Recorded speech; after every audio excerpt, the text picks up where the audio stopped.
Baik, bismillahirrahmanirrahim. Assalamualaikum warahmatullahi wabarakatuh. Perkenalkan, sebelumnya nama saya Indra M, NIM 1811020031.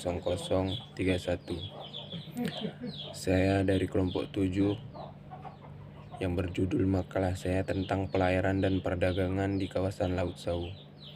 Baik, di sini sedikit saya menjelaskan tentang makalah saya.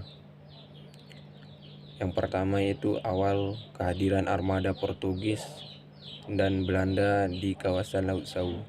Pada awal tahun 1515, kapal-kapal dagang Portugis secara rutin mengunjungi Pulau Timur untuk membeli kayu cendana.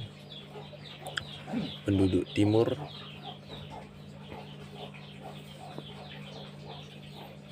sangat antusias dengan cara pedagang asing, terutama yang berasal dari daerah Nusantara dan Asia. Mereka terdiri dari pedagang yang berasal dari Pulau Jawa, Melayu, dan Cina. Kemudian disusul kapal-kapal dari Portugis dan Belanda. Namun para raja setempat di timur tidak mengizinkan para pedagang ini mendirikan pemukiman yang tetap di pantai-pantai pulau timur. Mereka hanya boleh berlabuh di tempat yang sudah ditentukan untuk menemukan barang-barang yang mereka bawa dengan kayu cendana. Akibat ramainya pedagang kayu cendana, para liurai, pemimpin dari kerajaan-kerajaan lokal di timur itu kemudian mengambil alih kontrol atas perdagangan kayu cendana di pelabuhan tempat pertukaran. Sulitnya mendapat tempat berpijak di timur dan pentingnya memiliki daerah yang bisa dijadikan basis perdagangan untuk mendapatkan produk-produk dari Pulau Timur dan sekitarnya membuat Portugis membangun basis di Pulau Flores. Dari tempat itu ke timur membutuhkan waktu 2 hari pelayaran.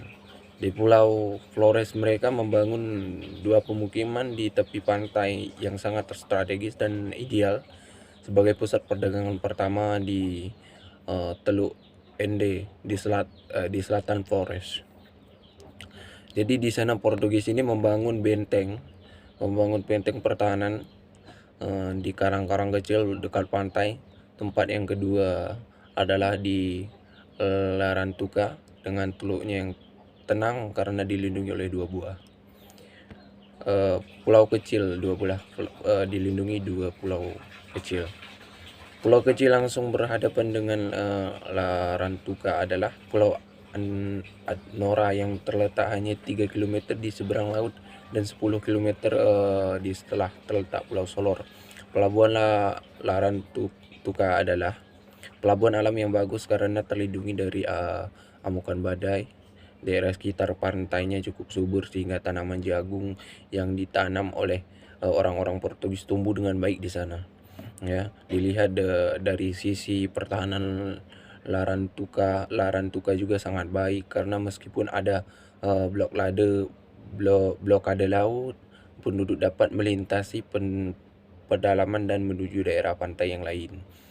Di pelabuhan inilah para pedagang membangun desa yang aman dengan rumah-rumah yang tinggi dan kebun yang luas. Keadaan ini tidak berlangsung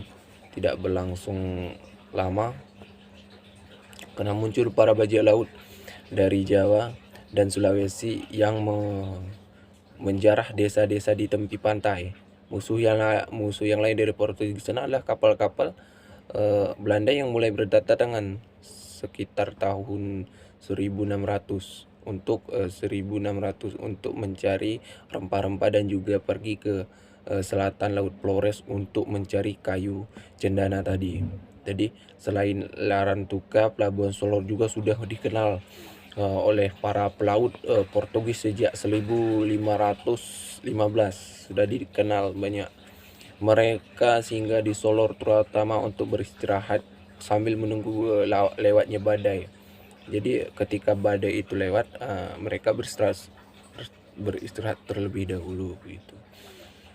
Laporan pendeta Jesuit Balthasar Dias yang mengunjungi Solor pada tahun 1559 melaporkan adanya 200 pedagang dan pelaut Portugis yang beristirahat selama bulan Desember dan Januari untuk menghindari badai yang ganas. Kaum misionaris di Dominikan datang ke Solor pada tahun 1561 mendirikan pemukiman dan gereja Katolik di sana.